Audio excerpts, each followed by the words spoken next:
আগেকার উম্মতদের রোগ আমাদের মধ্যে সংক্রমিত হয়ে গিয়েছে।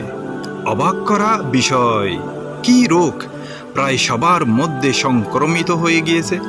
তাহলে শুনুন, রাসূল সাল্লাল্লাহু আলাইহি ওয়াসাল্লাম বলেছেন, তোমাদের আগেকার উম্মতদের রোগ তোমাদের মধ্যে সংক্রমিত হয়েছে।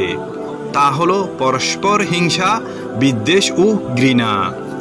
আর এই রোগ মুন্ডন করে দেয়।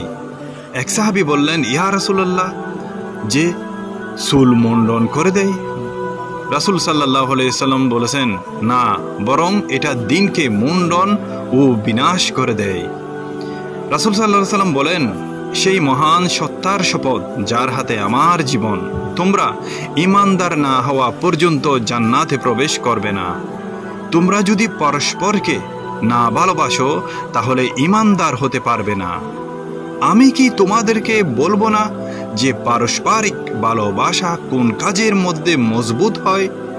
তোমরা পরস্পর সালামের বিস্তার ঘটাও।